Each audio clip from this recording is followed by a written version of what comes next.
So we are revising this complexometric titration. Okay. Again, we should remember clear concept of complexo now. So now we start complexometric titration. So आज का हमारा lecture है वो है on the basis of complexometric titration. complexometric titration में सबसे पहले अपन बात करेंगे that is called introduction. How to complex will form. Introduction. So any type of complex in coordinate compound will based on Lewis acid base theory. Yes, remember Lewis acid base theory. What the theory is saying? Those acids which can accept a pair of electron, or base means those which can release a pair of electron. यानी कि इस theory के according acid वो होते हैं जो pair of A4 accept pair of electron को accept करते हैं, और बेस वो होते हैं जो बड़े दिल वाले यानी कि एक पेयर ऑफ इलेक्ट्रॉन को डोनेट करते हैं, उसको स्टूडेंट्स अपन बेस बोलते हैं. ठीक है, तो पहला तो कंसेप्ट ये होगा. नाउ फॉर एग्जांपल आपके पास कोऑर्डिनेट कॉम्प्लेक्स है K4FeCN6. ओके, इसको अगर आप आयोनाइज करके देखेंगे वाटर के अंदर, तो आयोनाइजेशन के बाद में आपको क्या मिलेगा 4K प्लस FeCN6 -4. तो यहाँ पे स्टूडेंट्स ये जो स्क्वायर ब्रैकेट के अंदर आप देख रहे हैं, this one is called coordinate compound और coordinate complex. Now this complex contain, तो इसमें आपका जो Fe है वो 6 साइनाइड मॉइटी से सराउंडेड है. कितनी? 6 साइनाइड मॉइटी से सराउंडेड है स्टूडेंट्स. तो यहाँ पे जो आपका साइनाइड है वो आपका वर्क कर रहा है लुईस बेस का. तो cyanide is here working as a Lewis base, क्योंकि ये आपको पेयर ऑफ इलेक्ट्रॉन, साइनाइड का स्ट्रक्चर देखिए तो आपको ऐसे मिलेगा. तो कार्बन का एक जो फ्री पेयर ऑफ इलेक्ट्रॉन है वो आपके कोऑर्डिनेशन में यूज होगा, इसीलिए इसके अंदर कोऑर्डिनेट करेगा कौन? साइनाइड. और Fe जो जिसको अपन सेंटर मेटल बोलेंगे, और ये Fe आपका जो होगी वो सेंटर मेटल कहलाएगा. Fe is known as centre metal. और सेंटर मेटल चूंकि अपना जो वैकेंट ऑर्बिटल्स होते हैं सेंटर मेटल के पास में, उन वैकेंट ऑर्बिटल्स के अंदर ये साइनाइड के लॉन पेयर इलेक्ट्रॉन को एक्सेप्ट करती है. So here iron is working as a Lewis acid का वर्क करेगा. तो टाइट्रेशन से पहले स्टूडेंट्स हमारा जो क्लियर कट कंसेप्ट इसके अंदर ये है कि ये जो टाइट्रामेट्रिक एनालिसिस होगा तो पूरी कॉम्प्लेक्स थ्योरी पे बेस्ड है, जिसमें कोऑर्डिनेट कंपाउंड फॉर्मेशन होगा ड्यूरिंग टाइट्रेशन, और फिर हम उसके एंड पॉइंट तक वैल्यू पर पहुंचेंगे. तो ये इंट्रोडक्शन में हो गया आपका based on acid base theory. Now comes to second point. इसके बाद इंट्रोडक्शंस के बाद में अब अपन बात करते हैं कि इसमें टाइप ऑफ लिगेंड्स आपके कौन कौन से होंगे. Type of ligands. So next heading लिखिए students, right the next heading. Yes,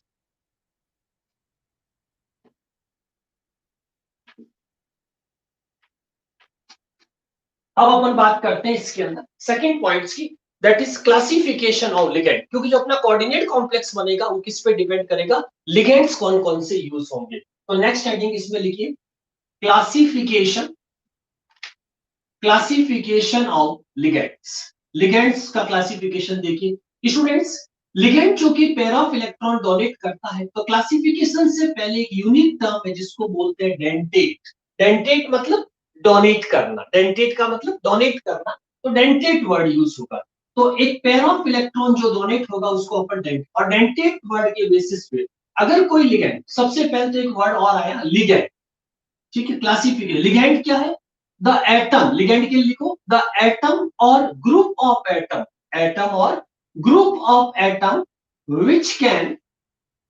which can donate a pair of electron. ध्यान दीजिए स्टूडेंट्स, लिगेंड्स के लिए क्या डेफिनेशन आप पिक करेंगे? कि दोज एटम और group of atom which can donate a pair of electrons are known as ligand, are known as ligand. तो इसमें ये लिगेंड्स हो गया। तो आपकी जो मेटल होगी वो मेटल एक्सेप्ट करेगी लोन पेयर इलेक्ट्रॉन्स को, तो लिगेंड और मेटल के बीच में जो कॉम्प्लेक्स फॉर्मेशन होगा जिसके बेसिस पे आपकी टाइट्रेशन परफॉर्म होगी या कंपाउंड फॉर्मेशन होगा। तो उसमें लिगेंड्स में अगर कोई लिगेंड एक ही पेयर डोनेट करता तो उसको बोलेंगे मोनोडेंटेट लिगेंड्स। एग्जांपल में मेटल को इस तरह से फॉर्मेशंस में लिखेंगे, जैसे मेटल कोई भी हो उसका साइनाइड से हो गया, अमोनिया से हो सकता है, इस तरह से मोनोडेंट एक कोऑर्डिनेट पड़ेगा। और उसके बाद में जो होते हैं उसको कहते हैं bidentate ligand. Okay, bidentate ligand means जो दो पेयर ऑफ, जैसे आपने एक बहुत ही फेमस नाम सुना हो इथेन 1,2 डायामाइन।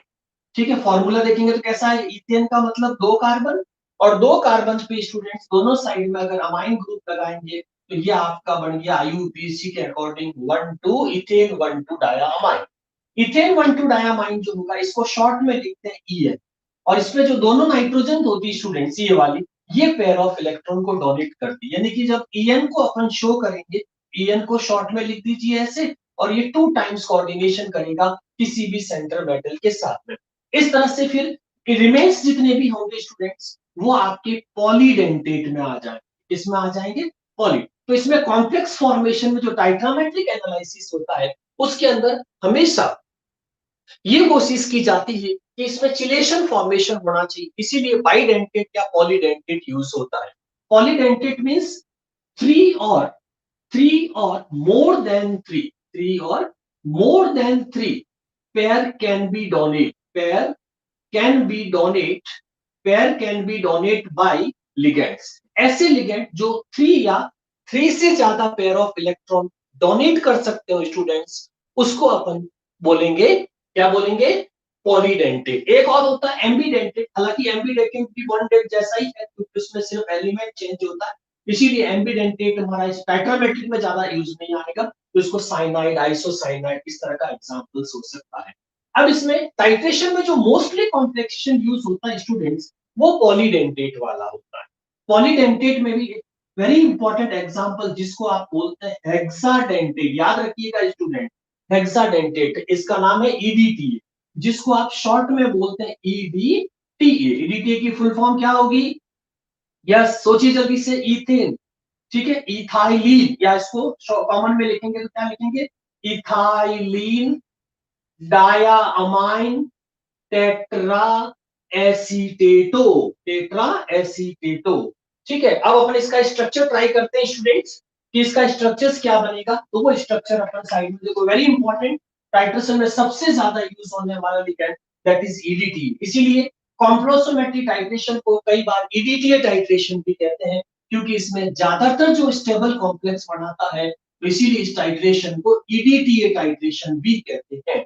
तो ईडीटी का स्ट्रक्चर देखें स्टूडेंट्स, तो इथाइलिन, इथाइलिन जनरली अपन कैसे लिखते हैं, इथेन का फॉर्मूला अगर आपको आता हो तो दोनों इथेन की कार्बन से एक एक एच कम कर दीजिए, ये इथाइलिन हो गया। इथाइलिन में स्टूडेंट्स दो नाइट्रोजन प्लेस कर दीजिए, और नाइट्रोजन प्लेस करने के बाद में उसके एच को हटा दीजिए क्योंकि अपन को एसीटेट आयन जोड़ना है। तो स्टूडेंट एसीटेट आयन क्या होता है, यस, जैसे एसिटिक एसिड का एच हटाओगे तो उसको बोलोगे एसीटेट आयन। अब इस एसीटेट का CH3 में से एक एच कम करके इसको चार जगह से जोड़ दीजिए, 4 टाइम्स ही ऐड हो जाएगा इसके अंदर। तो 4 टाइम्स ऐड होने के बाद जो आपका आंसर होगा स्टूडेंट्स, ठीक है, वो इस तरह से आएगा। ठीक है, तो अब ये यहाँ का लॉन पेयर, यहाँ का लॉन पेयर देखो, 1 2 3 4 5 एंड 6, यानी कि 6 टाइम पेयर ऑफ इलेक्ट्रॉन ये डोनेट, कितने टाइम स्टूडेंट गए थे student, 6 time pair of will be donated by this EDT. अच्छा, कई बार टाइट्रेशन के अंदर स्टूडेंट्स सिर्फ डाइसोडियम, कई बार लिखा होता बुक के अंदर डाइसोडियम ईडीटी, डाइसोडियम, आपको अगर कॉम्प्लेक्स बहुत ज्यादा नहीं बनाना है और डाइसोडियम तक ही बनाना है तो दो को आप क्या करेंगे, इसमें से H को न्यूट्रल फॉर्म में रखेंगे और दो जगह पे कॉम्प्लेक्सेशन में आप सोडियम लगा देंगे। तो अगर आपने 4 सोडियम लगाए तब तो कहलाएगा टेट्रा सोडियम ईडीटी, और अगर आप दो ही लगाते हैं इसके अंदर स्टूडेंट्स तो उसको बोलते हैं डाइसोडियम ईडीटी। और टाइट्रामेट्रिक में मोस्टली जो काम आएगा कॉम्प्लेक्सेशन वो कहलाएगा डाइसोडियम ईडीटी। तो डाइसोडियम ईडीटी में कुछ नहीं करना आपको, सिंपल सा 2 एसिड ग्रुप के ऊपर आप क्या लगा देंगे बच्चों, 2 सोडियम लगा देंगे और 2 को आप एसिटिक एसिड की फॉर्म में ही रखेंगे, तो ये डाइसोडियम ईडीटी बन जाएगा। तो this is an introduction of this ligands classification. अब इन लिगेंड्स के बेसिस पे अपन टाइट्रेशन का डिस्कशन करते हैं स्टूडेंट्स। टाइट्रेशन का डिस्कशन देखते हैं। Yes yes, so we discussing titration.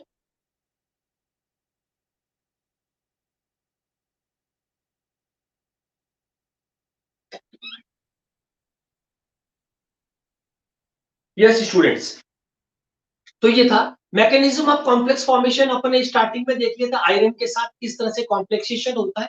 तो आपका जो कॉम्प्लेक्सेशन इंपॉर्टेंट होता है इसके अंदर किसी भी टाइट्रेशन में, जो अभी अपन मैकेनिज्म में डिस्कस करेंगे।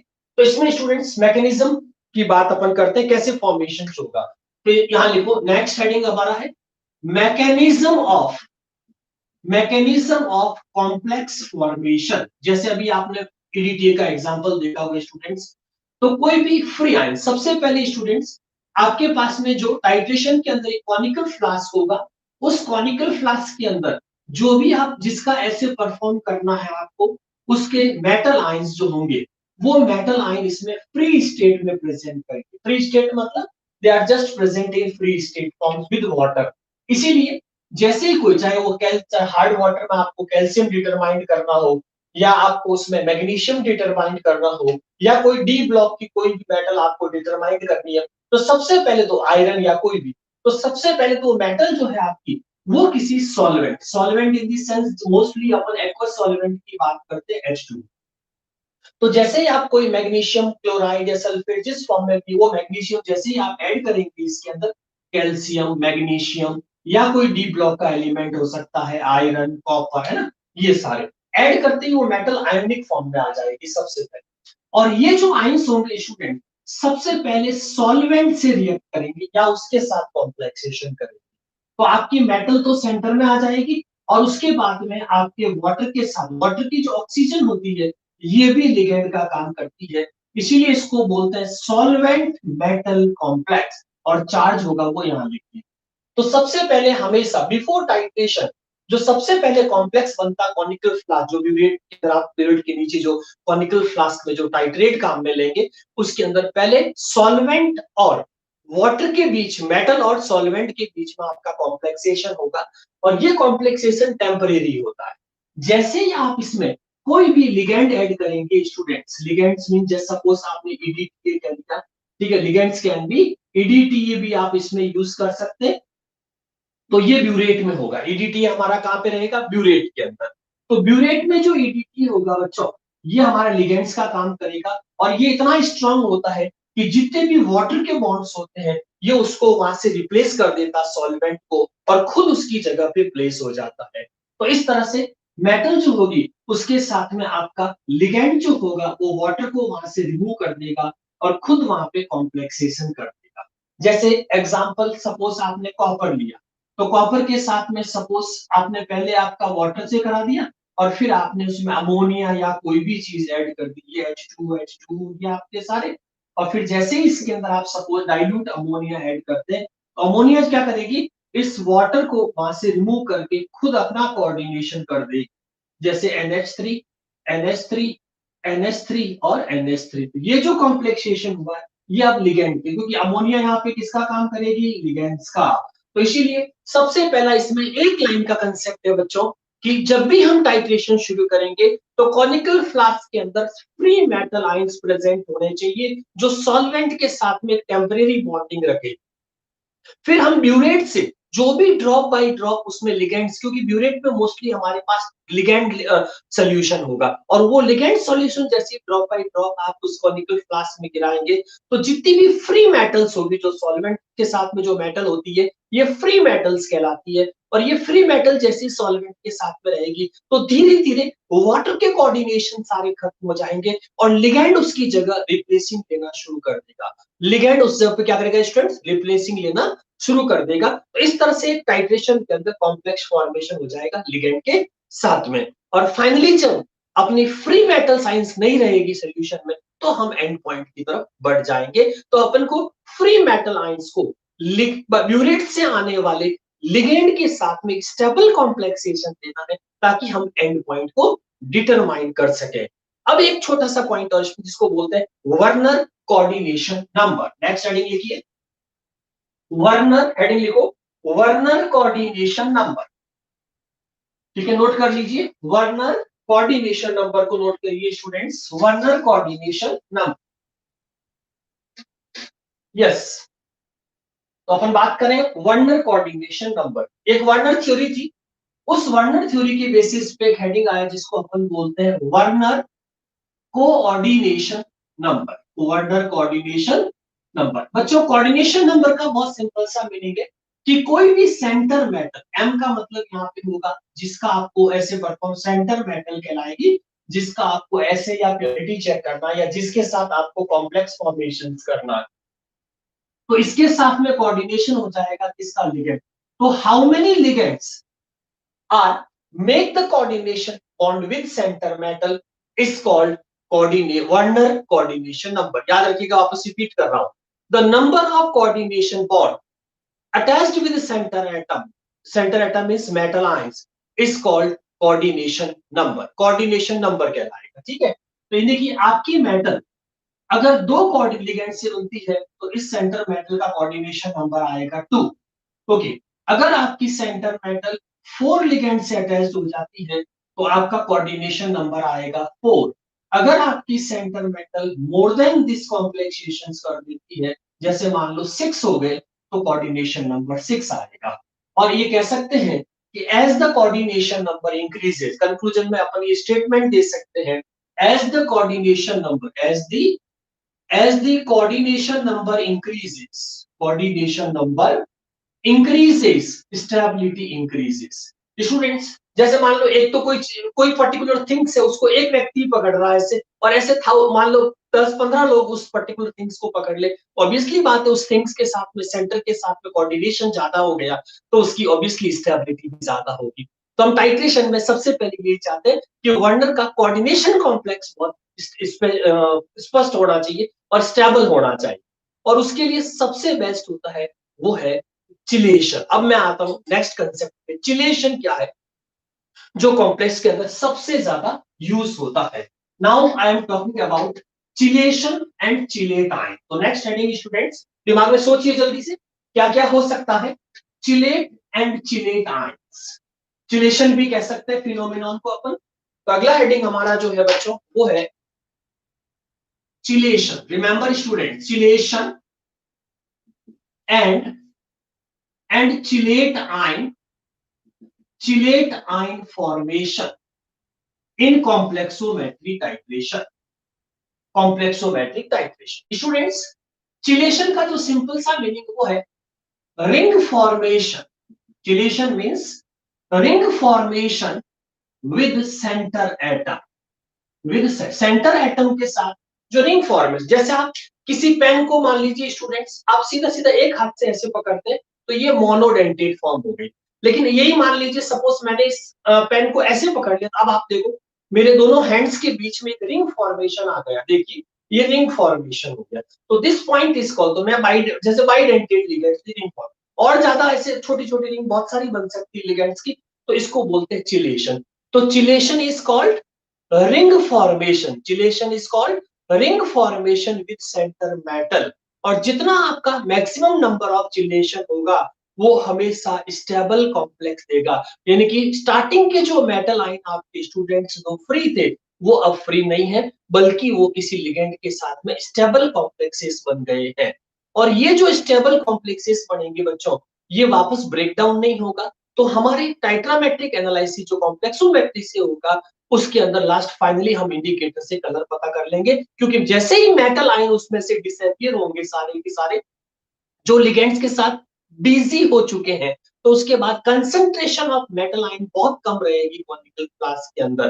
तो वो उसके बाद हम इंडिकेटर की हेल्प से पता कर लेंगे कि जैसे कंसंट्रेशन कम होगी तो रेसिप्रोकल रेशियो ऑफ कलर जो होगा वो अलग हो जाएगा, ठीक है, अलग हो जाएगा। तो आप देखिए इसके अंदर तो ये चिलेज फॉर्म, तो अपन ने जैसे सपोज ईडीटी लिया है ना, तो आपका जो ईडीटी होगा, जो हेक्साडेंटेट है, तो ये मेटल के साथ में 6 टाइम, कितना 3 टाइम्स एंड 3 टाइम, ठीक है। तो ये 6 टाइम भी हो सकता है, लेस देन अगर आप डाई सोडियम ईडीटी यूज करेंगे तो उसमें 2 आपके कम हो जाएगी वैलेंसी, तो 6 की जगह वो टेट्राडेंटेट ही रह जाएगा। यानी कि अगर आप डाई सोडियम, कौन सा स्टूडेंट्स, डाई सोडियम ईडीटी अगर आप यूज करेंगे तो 2 वैलेंसी कम कर, टोटल इसकी कैपेसिटी 6 की होती है, लेकिन आप 2 ही आयंस फ्री करते हैं तो 2 कम हो जाएंगे उसमें से। यानी कि डाई सोडियम ईडीटी आपका किसका काम करेगा, टेट्रामर या टेट्राडेंटेट या टेट्राडेंटेट चिलेशन फॉर्मेशंस करेंगे। तो बाइडेंटेट और पॉलीडेंटेट में जितने भी लिगेंड्स होते हैं ये हमेशा चिलेशन करते हैं। चिलेशन का सिंपल सा मीनिंग है ring formation which gives better stability students। कैसी देंगे, बेटर स्टेबिलिटी देंगे, और ये स्टेबिलिटी जो होगी वो हमारे एंड पॉइंट में हेल्प करेगी। यानी कि जब तक एंड पॉइंट आए उसके बाद तक हमारा जो कॉम्प्लेक्स है मेटल और लिगेंड्स के बीच में वो स्टेबल रहना चाहिए, तभी जाकर के हमारा जो टाइट्रेशन होगा वो सक्सेसफुल। इसीलिए वर्नर ने यहाँ पे coordination followed by number of chelation इसमें प्लेस किया गया है। नेक्स्ट जो बात करते हैं, अब आपका जो कॉम्प्लेक्स बनेगा टाइट्रेशन के अंदर वो स्टेबल कैसे रहेगा, तो उसके लिए चिलेशन तो है ही है। अब चिलेशन को डिटरमाइन कैसे करेंगे कि कौन सा ज्यादा स्टेबल कॉम्प्लेक्सेस हुआ, ठीक है। तो उसके लिए हमारे पास ये कंसेप्ट स्टूडेंट जिसको बोलते हैं stability constant. Yes, next point note करिए, इस पॉइंट का नाम क्या होगा, स्टेबिलिटी कांस्टेंट बोलेंगे स्टूडेंट्स इसको, ठीक है। स्टेबिलिटी कांस्टेंट को के एस से रिप्रेजेंट करेंगे, जिसको फॉर्मेशन कांस्टेंट भी कहते हैं, क्योंकि कॉम्प्लेक्स फॉर्मेशन होगा इसीलिए इसको फॉर्मेशन कांस्टेंट भी बोलते हैं। स्टूडेंट्स फॉर्मेशन कांस्टेंट को डिटरमाइन करने के लिए, फॉर्मेशन कांस्टेंट को डिटरमाइन करने के लिए बच्चों हम सबसे पहले लॉ ऑफ मास एक्शन किसकी हेल्प से करेंगे, लॉ ऑफ मास एक्शन की हेल्प से बच्चों इसको डिटरमाइन करेंगे। तो यस, जैसे आपके पास में कोई भी कोऑर्डिनेट कॉम्प्लेक्स बनेगा तो centre metal and definite number of ligand join together make a matter ligand definite number complex. ये आपकी थीम होगी। इधर वाले आपके रिएक्टेंट्स कहलाएंगे, इधर वाले आपके प्रोडक्ट्स कहलाएंगे। अब इसमें आप लॉ ऑफ मास एक्शन लगाएंगे, तो क्या कहता है लॉ ऑफ मास एक्शन कि active mass of product and it's मोल अगर हो तो, और active mass of reactant and it's मोल। जैसे आप लोअर क्लासेस में केपी केसी जिसको बोलते हैं वो यहाँ आकर के केएस बन जाएगा, स्टेबिलिटी कांस्टेंट, ठीक है। तो ये आपका प्रोडक्ट है, तो प्रोडक्ट को ऊपर लिख दीजिए, तो ये आ जाएगा metal complex with ligands upon, upon में क्या क्या है, ये आपका रिएक्टेंट का, तो एक तो सेंटर मेटल आपकी रिएक्टेंट हो गई स्टूडेंट्स, और एक आपकी लिगेंड्स हो गई, ठीक है। तो यहाँ पे active mass of metal ion and active mass of ligand, और चूंकि लिगेंड के आगे कोई नंबर होगा जैसे 4 6 इस तरह का कोई नंबर होगा स्टूडेंट्स, तो ये नंबर यहाँ पावर में लिखेंगे। तो इस तरह से हम स्टेबिलिटी फैक्टर को किसी कोऑर्डिनेट कॉम्प्लेक्स के लिए लिख सकते हैं। अब देखिए जितना कॉम्प्लेक्स बन जाएगा इसका मतलब क्या निकला, जैसे आप कोई टाइट्रेशन करेंगे तो टाइट्रेशन में स्टूडेंट्स आपके पास कॉनिकल फ्लास्क होगा, और ब्यूरेट से आपके पास में जो होगा वो ड्रॉप बाय ड्रॉप ईडीटीए आएगा। तो ब्यूरेट में अपन ईडीटीए रखेंगे, और कॉनिकल फ्लास्क में जिस मेटल की, जैसे वो कैल्शियम है, मैग्नीशियम है, कॉपर है, आयरन, जिसका भी आपको ऐसे परफॉर्म करना, प्योरिटी चेक करनी है, तो इसमें आप देखो अगर ये मेटल जो पहले फ्री थे रिएक्टेंट, ये फ्री मेटल आयंस कहलाते हैं।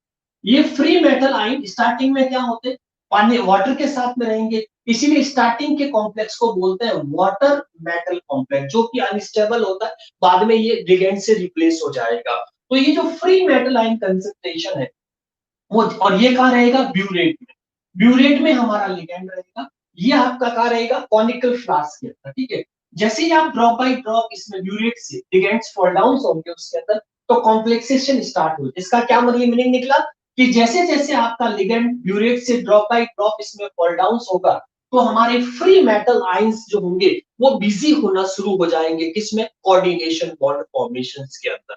तो ये जैसे जैसे बिजी होंगे तो इनके बीच में, मेटल और लिगेंड्स के बीच में कॉम्प्लेक्सेशन शुरू हो जाएगा, और एक ऐसा टाइम आ जाएगा जब मेटल आयन कंसंट्रेशन की जो फ्री स्टेट है वो बिल्कुल नेग्लिजिबल हो जाएगी, और उसी पे अपन कोई इंडिकेटर ऐड करके उसका एंड पॉइंट डिटरमाइन कर देंगे। तो यहाँ पे जो सबसे ज्यादा ध्यान देने की बात यही है बच्चों कि कॉम्प्लेक्सोमेट्रिक टाइट्रेशन की जो थीम है कि with help of burette ligands we must get a metal ligand complex so the concentration of free metal ion की फ्री कंसंट्रेशन को रिड्यूस करके एंड पॉइंट तक पहुंच सकते हैं ताकि अपन को लास्ट में जब मेटल आयन कम रहेंगे तो कलर की इंटेंसिटी अलग होती है, हमको पता लग जाएगा कि अब मेटल आयन कंसंट्रेशन फॉर्मेशन नहीं रहा। जैसे आपका हार्ड वाटर है तो हार्ड वाटर में कितना कैल्शियम है कितना मैग्नीशियम है आप कॉम्प्लेक्सोमेट्री से देख सकते हैं। सारा का सारा मैग्नीशियम और कैल्शियम जो होगा वो लिगेंड के साथ में कॉम्प्लेक्सेशन कर देगा। तो अब आपके वाटर के जो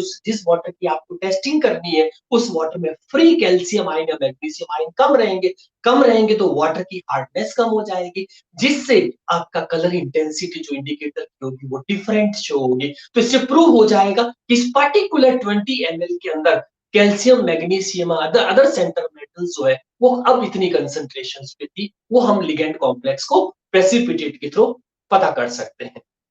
तो ये चीज इसमें तो स्टेबिलिटी। अच्छा कोई भी स्टूडेंट्स जो मेटल कॉम्प्लेक्स फॉर्मेशन होता है एक साथ पॉसिबल नहीं क्योंकि देखो एक साथ अगर आप 4 नंबर या करेंगे तो स्टेरिक हिंड्रेंस प्रॉब्लम आ जाएगी। कौन सी? आपस में टकरा जाएगी स्टेरिक हिंड्रेंस। इसीलिए मोस्टली ये स्टेप वाइज होता है। जैसे स्टेप 1 में मान लीजिए एक लिगेंड अगर आपका जुड़ता है तो मेटल लिगेंड 1 हो जाएगा। फिर इसी मेटल लिगेंड्स को आप दोबारा काम में लेंगे तो ये आपका फिर से एक लिगेंड जुड़ गया तो अब नंबर ऑफ लिगेंड्स कितने हो गए? 2 हो गए। ठीक है, ऐसे आपका 3 होगा तो आपका ml3 आ जाएगा। और अगर मैक्सिमम 4 कोऑर्डिनेशन तो यहाँ पे ध्यान रखना उधर वाले कॉम्प्लेक्स को या ml3 और उसके साथ एक लिगेंड और हो गया तो ये ml4 कॉम्प्लेक्सेशन हो गया। और एक ही कॉम्प्लेक्सेशन के अगर 4 स्टेप में अपन रिप्रेजेंट करते हैं स्टूडेंट्स तो इस बात का ध्यान रखना है क्योंकि ये हमने ऊपर जो लिखा है ये ओवरऑल स्टेबिलिटी कांस्टेंट है उस पूरी टाइट्रेशंस का। ओवरऑल स्टेबिलिटी कांस्टेंट है इस टाइट्रेशंस का। तो इसमें स्टेप वाइज अगर होगा तो बोलेंगे K1 K2 K3 K4 सबका अलग अलग स्टेबिलिटी कांस्टेंट निकलेगा। और लास्ट में अपन कह देंगे ओवरऑल जब स्टेबिलिटी कांस्टेंट कहेंगे तो इसको मोस्टली K बीटा से रिप्रेजेंट करते हैं। K beta alpha beta gamma होता है ना तो K बीटा से रिप्रेजेंट करेंगे स्टूडेंट्स। और K बीटा से जब रिप्रेजेंट करेंगे तो हर स्टेप का जितना भी इक्विलिब्रियम कांस्टेंट होगा उसको आपस में मल्टीप्लाई कर देंगे और ये kn तक जा सकता है। ठीक है, इसको log से भी log k बीटा से भी डिटरमाइन कर सकते हैं। तो ये किसी भी कॉम्प्लेक्सोमेट्रिक टाइट्रेशन में स्टेबिलिटी कांस्टेंट तो अपन कह सकते हैं हायर द स्टेबिलिटी कांस्टेंट जितना आपका स्टेबिलिटी कांस्टेंट हायर होगा उतना ही metal complex formation rate of metal complex formation faster होगा तो वो कॉम्प्लेक्स ज्यादा स्टेबिलिटी शो करेगा। ये ध्यान रखिएगा इसके अंदर। और वो हमेशा जो चिलेट फॉर्म में जितने भी लिगेंड्स होते हैं उनके लिए वो ज्यादा बेटर होता है जैसे EDTA ethane 1,2 diamine disodium EDTA उनके लिए सबसे ज्यादा बेटर होता है स्टूडेंट। तो ये था आपका स्टेबिलिटी कांस्टेंट। एक होता है एक बहुत ही टेक्निकली नई टर्म है जो आपके लिए जिसको बोलते हैं सिक्वेस्ट्रिंग एजेंट। याद रखिए स्टूडेंट्स एक वर्ड यूज करना है सिक्वेस्ट्रिंग एजेंट। सिक्वेस्ट्रिंग एजेंट वैसे तो वही है जिसमें चिलेट फॉर्मेशन होता है वैसे तो चिलेट फॉर्मेशन का ही है स्टूडेंट्स फिर भी this is very helpful for chelation. Chelation होगा पहली चीज। दूसरा सिक्वेस्ट्रिंग एजेंट वो होते हैं जो वाटर सोल्यूबल कॉम्प्लेक्स बनाते हैं। ये एक सबसे इंपॉर्टेंट चीज है क्योंकि हमारे पास किसी भी टाइट्रेशन का स्टूडेंट सबसे जो इंपॉर्टेंट रोल है वो किसी सॉल्वेंट का होता है और जो सॉल्वेंट जो होगा वो सबसे पहले आपका इस कॉम्प्लेक्स हार्ड वाटर आपके मान लीजिए किसी की टेस्टिंग करनी है तो हम उसमें कोई भी सेंटर मेटल जो होगी वो सिक्वेस्ट्रिंग एजेंट जैसे EDTA डाइसोडियम EDTA कोई भी ऐड करेंगे तो वो वाटर सॉल्युबिलिटी शो करना चाहिए ताकि कॉम्प्लेक्सेशन इजी हो। तो इसमें सबसे बेस्ट एग्जांपल आपका कौन सा है? तो सिक्वेस्ट्रिंग एजेंट का मतलब भी यही है कि वो जो चिलेशन करे लेकिन उसका जो कॉम्प्लेक्स बने वो वाटर सोल्यूबल होना चाहिए तभी हम एक्वस टाइट्रेशंस बच्चों इसमें कर सकते हैं एक्वस टाइट्रेशन। इसीलिए हमारी जो एक्वस कॉम्प्लेक्सेशंस होगा उसके अंदर ऐसे कोई लिगेंड्स जो वाटर सोल्यूबल कॉम्प्लेक्स बनाते हो उनको सिक्वेस्ट्रिंग एजेंट्स बोलते हैं। और इसका बेस्ट एग्जांपल आपका कौन सा है? EDTA। Yes students remember best example आपका क्या रहेगा? EDTA is known as sequestering agent. अब इसकी खास बात क्या होती है सिक्वेस्ट्रिंग एजेंट की, जैसे ईडीटी मान लीजिए, ठीक है। तो सबसे पहले तो बच्चों ईडीटी जो है वो हेक्साडेंटेट या टेट्राडेंटेट होता, ठीक है। तो इसको कह सकते हैं मल्टीपल डेंटेट। तो स्टेबल मल्टीपल डेंटेट है तो स्टेबल कॉम्प्लेक्स बनेगा, पहली चीज। दूसरा होगा ये हाइग्रोस्कोपिक नहीं होता, यानी कि इसकी जो मॉइस्चर है तो इसको अपन लिखते हैं हाइग्रोस्कोपिक, यानी कि एटमॉस्फेयर से मॉइस्चर एब्जॉर्ब नहीं करेगा, ये भी इसकी खास बात होती है। और तीसरा हो जाएगा सेंटर मेटल के साथ में इजी कॉम्प्लेक्सेशन करता है, इजी कॉम्प्लेक्सेशन करता है। और बाद में वो कॉम्प्लेक्स आपका कैसा हो जाएगा स्टूडेंट्स, स्टेबल फॉर्म्स के अंदर आ जाएगा, ठीक। इंस्टेंट अवेलेबिलिटी हो सकती है, स्टेबिलिटी बहुत अच्छी हो सकती है इसके अंदर, तो इंस्टेंट अवेलेबल हो जाता है। तो इंस्टेंट अवेलेबिलिटी भी इसका जो है वो मेन फैक्टर है। और नेक्स्ट हो जाएगा एटमॉस्फेरिक कंटामिनेशन इसमें नहीं होता, कॉस्ट फैक्टर इसका बहुत कम होता है, इसीलिए टाइट्रोमेट्रिक एनालिसिस में यूज होता। तो वेरी फेमस है ईडीटीए। तो आपकी मोस्टली जो टाइट्रेशंस होती है वो ईडीटीए से तो एक सिक्वेस्ट्रिंग एजेंट्स के नाम से इसको प्लेस करते हैं, ठीक है। और कोई अगर सिक्वेस्ट्रिंग एजेंट वाटर सोल्यूबल नहीं बना पाता है तो उसकी जगह पे कोई वो ऑर्गेनिक सॉल्वेंट्स के अंदर भी उसको यूज कर सकते हैं, ऑर्गेनिक सॉल्वेंट। तो ये था बच्चों आपका सिक्वेस्ट्रिंग एजेंट्स। नेक्स्ट हमारा आता है टाइट्रेशन। अच्छा, इसमें कुछ ऐसे लिगेंड्स और भी हो सकते हैं जो सिक्वेस्ट्रिक एजेंट्स का काम करते हैं, जैसे डाइमिथाइल ग्लाइऑक्साइड। एक देखिए इसमें सेकंड, तो पहला एग्जांपल तो आपका कौन सा हो गया सिक्वेस्ट्रिन में, ईडीटी, ठीक है, ईडीटी। सेकंड हो जाएगा डाइमिथाइल, कौन सा होगा स्टूडेंट्स, डाइमिथाइल ग्लाइऑक्साइड, डाइमिथाइल ग्लाइऑक्साइड। तो ग्लाइऑक्साइड जो होगा बच्चों, तो देखो सबसे स्ट्रक्चर बहुत इजी है, पहले दो कार्बन बना दी। ऑक्साइन क्या होता है, ऑक्साइन क्या होता है स्टूडेंट्स, ये आपने लोअर क्लासेस में पढ़ा। जैसे आपके पास एल्डिहाइड है, इसकी रिएक्शन अगर आप हाइड्रोक्साइल अमाइन से कर लेते हैं स्टूडेंट, तो इसमें से वाटर एलिमिनेशन हो जाएगा। और वाटर एलिमिनेशन होगा तो लास्ट में जो हमारा ये जो देखिए स्ट्रक्चर डबल बॉन्ड NOH, जिसको आप एल्डोक्साइन बोलते हैं, तो इसमें आप क्या बोलते हैं, एल्डिहाइड से बना, इसीलिए इसको एल्डोक्साइन के नाम से आइडेंटिफाई करेंगे। तो इसीलिए NO है। तो याद रखिए बच्चों, जब कभी भी किसी थ्योरी के अंदर ऑक्साइन वर्ड यूज होता है, इसका सिंपल सा मीनिंग लिखना है डबल बॉन्ड NOH। तो इसका मतलब यहाँ पे क्या, ग्लाइऑक्साइन। तो ग्लाइकॉल का मतलब दो कार्बन होते हैं, और यहाँ डबल बॉन्ड NOH, इसमें भी क्या लगा दीजिए, ये ग्लाइऑक्साइन हो गया। डाइमिथाइल लगाने तो कार्बन की देखो एक एक वैलेंसी कम है, तो ये कार्बन की 4 वैलेंसी हो गई, और इसमें क्या बन गया बच्चों, ऑक्साइन फॉर्म बन गई, ठीक है। तो ये ग्लाइऑक्साइन हो गया। इसी तरह से एक और जो सिक्वेस्ट्रिंग एजेंट, ये ध्यान रखना, ये जो हम पूरी लिस्ट पढ़ा रहे हैं वो क्या है, सिक्वेस्ट्रिंग एजेंट, जो वाटर सोल्यूबल कॉम्प्लेक्स फॉर्मेशंस देंगे, सिक्वेस्ट्रिंग एजेंट। और एक होता है सैलिसाइल एल्डिहाइड, आपने नाम सुना स्टूडेंट्स, सैलिसाइल एल्डिहाइड। तो सैलिसाइल एल्डिहाइड से बड़े को सैलिसाइल ऑक्साइड एल्डोक्साइन बोलेंगे। यस, सोचिए जल्दी से, सैलिसाइल एल्डिहाइड क्या होता है बच्चों, CO, जैसे सैलिसाइल एल्डिहाइड में तो CHO ग्रुप होता है और एक आपका फिनॉल ऑर्थो। अब ये जो एल्डिहाइड ग्रुप होगा वो जैसे साइड में रिएक्शन देखो, CHO ग्रुप से क्या बन जाएगा, डबल बॉन्ड NOH। तो ये सैलिसाइल एल्डोक्साइन कहलाएगा। ये भी आपके कॉम्प्लेक्सेशन में बहुत इंपॉर्टेंट रोल प्ले करता है। एक और लास्ट होता है 8 हाइड्रोक्सीक्विनोलिन।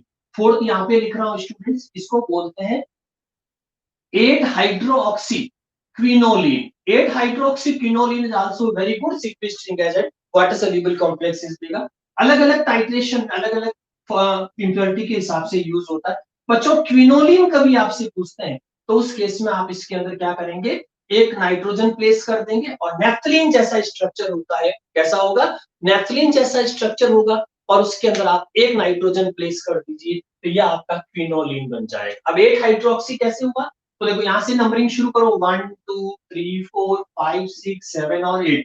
तो 8 पोजीशन पे अगर आप OH ग्रुप लगा देते हैं तो इसको बोलते हैं 8 हाइड्रोक्सी क्विनोलिन। क्या बोलेंगे स्टूडेंट इसको, 8 हाइड्रोक्सी क्विनोलिन। तो ये जितने भी थे ये सारे आपके क्या कर रहे थे, सिक्वेस्ट्रिंग एजेंट्स का काम करेंगे। And these are very useful in quantitative analysis in complexometric titration. They work as a EDT as well as formation of chelation as well as formation of stable complex. अब अपन बात करते हैं titration curve पर। इस तरह का curve आएगा टाइट्रेशन का, और हमें कैसे मालूम पड़ेगा कि आपका एंड पॉइंट जो है वो किस तरह से आएगा। तो नेक्स्ट है टाइट्रेशन, वर्डिंग नोट करिए, titration curve in titrimetric complexometric analysis. Yes, titration, titration curve in titration curve in complexometric complexometric titration. ठीक, इस टाइट्रेशन का कर्व कैसा है? देखिए स्टूडेंट, सबसे पहले तो स्टूडेंट जैसे मैंने आपको कंसेप्ट बताया, इस टाइट्रेशन के अंदर आप असेंबली सेट कर दीजिए पहले।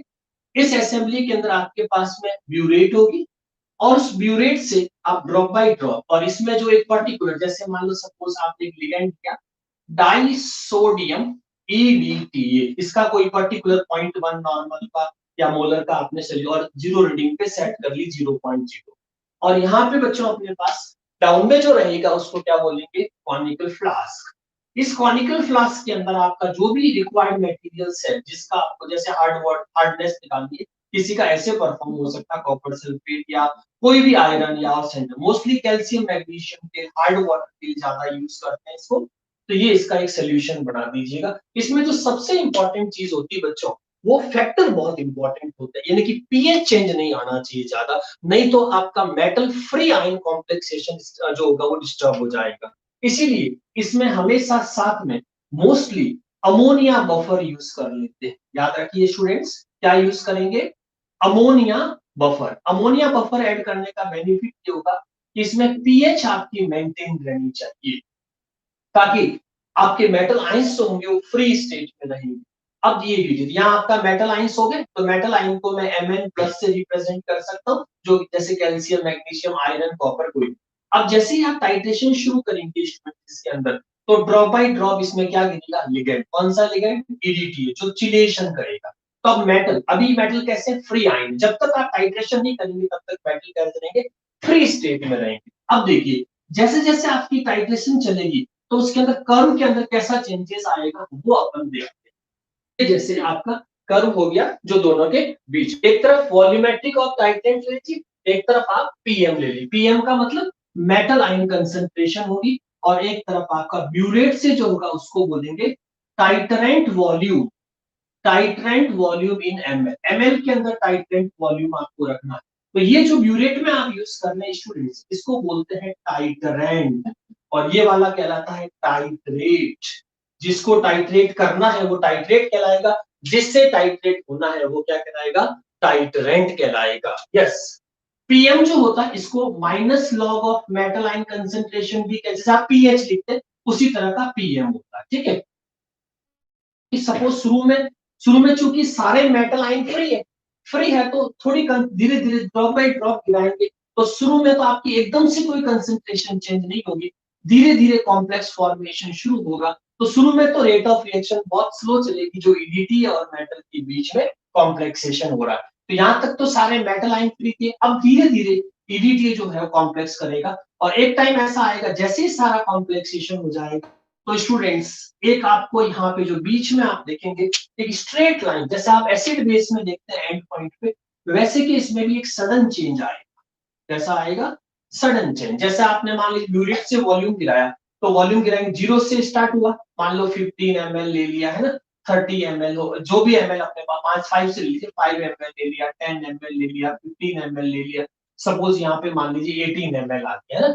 तो 18 ml तक आते आते जितनी भी मेटल आयन जो हमारे पास प्रेजेंट है वो इस लिगेंड के साथ में कॉम्प्लेक्सेशन कर लेगी, और एक ऐसा टाइम आएगा जब ऑलमोस्ट मेटल आयन कंसंट्रेशन अब खत्म होने वाले हैं, तो उस पे जहां पे EDTA सारा कॉम्प्लेक्सेशन कर चुका है, और उसके बाद में सडन चेंज, जैसे ही मेटल आयन कंसंट्रेशन खत्म होगी तो एकदम से सडन चेंज आ जाएगा, बिकॉज अब आपके पास जो मेटल आयन कंसंट्रेशन है वो नेग्लिजिबल हो चुकी है।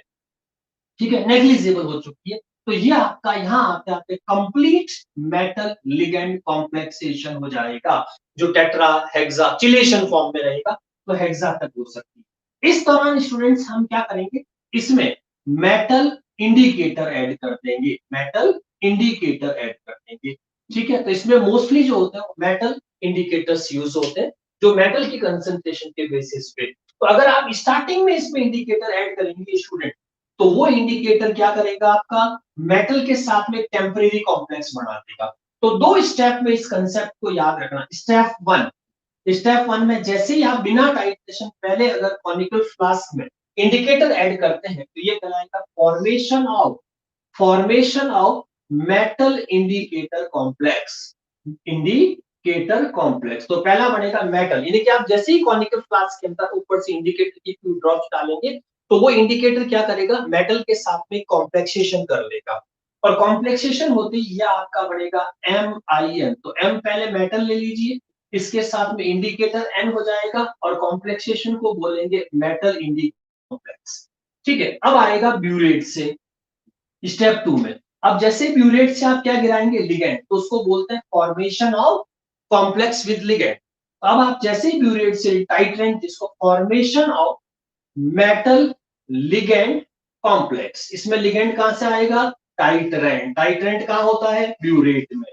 तो आपका जो स्टूडेंट्स इस स्टेप के अंदर जितना भी आपका मेटल इंडिकेटर कॉम्प्लेक्स है उसमें जैसे ही आप ईडीटीए या ब्यूरेट से, जैसे मान लो ब्यूरेट में ईडीटी है, तो ये क्या करेगा, धीरे धीरे खुद ईडीटी वहां डिस्प्लेस कर देगा और इंडिकेटर को फ्री कर देगा खुद मेटल के साथ में चिलेशन की वजह से, क्योंकि इसका स्टेबिलिटी फैक्टर ज्यादा होता है कांस्टेंट।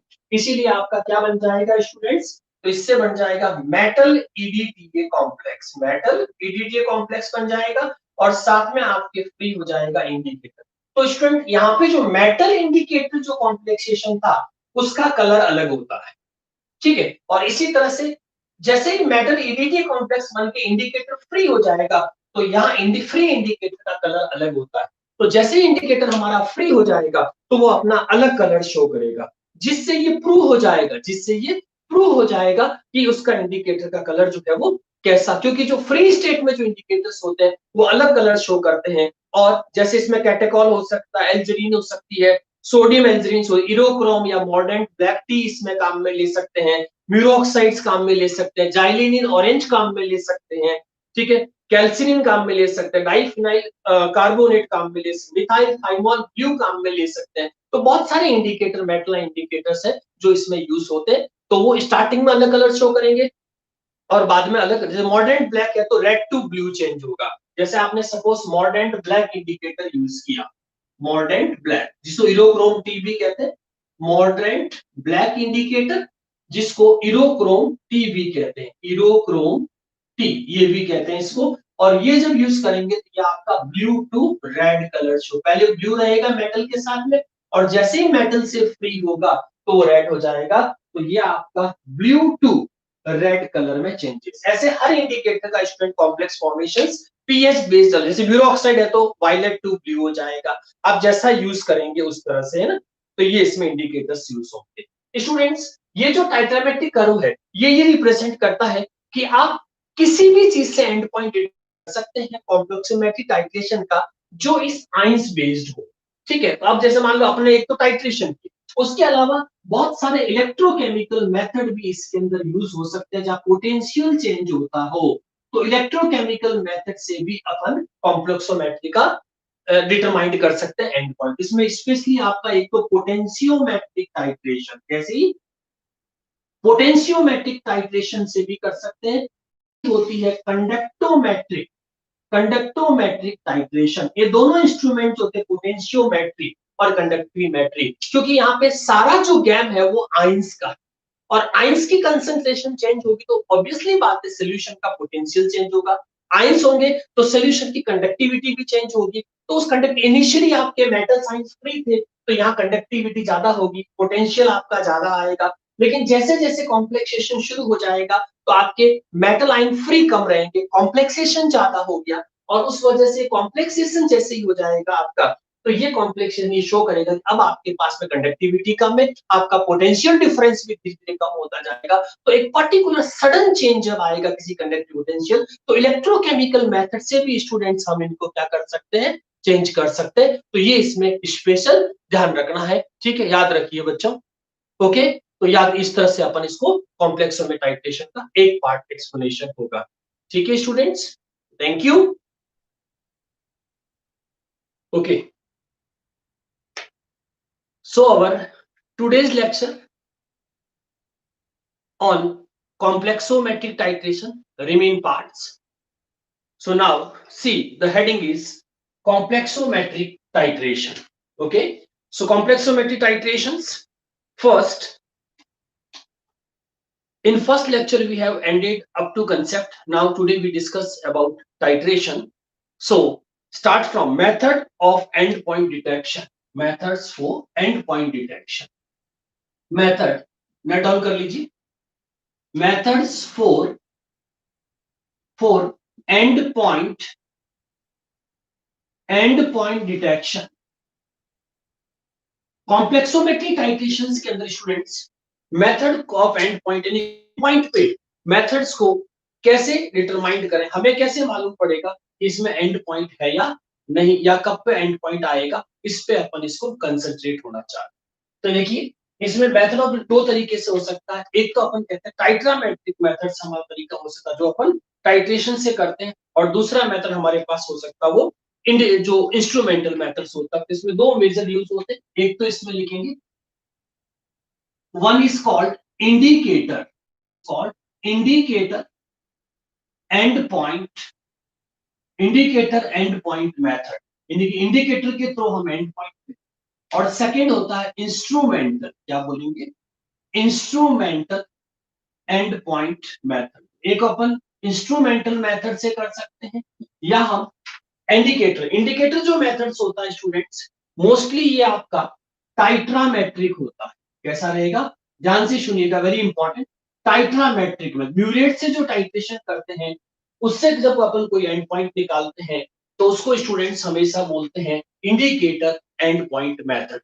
और सेकंड जो होगा वो होगा इंस्ट्रूमेंटल एंड पॉइंट मेथड. इसमें कोई इंस्ट्रूमेंट यूज होगा और उस इंस्ट्रूमेंट की हेल्प से, जैसे स्पेक्ट्रोफोटो, आगे बात करेंगे अपन इसके बारे में, तो इंस्ट्रूमेंट यूज होगा. वो एम्पेरोमेट्रिक हो सकती है, पोटेंशियोमेट्री हो सकती है, स्पेक्ट्रोफोटोमेट्री हो सकती है, इनमें से कोई भी हो सकता है.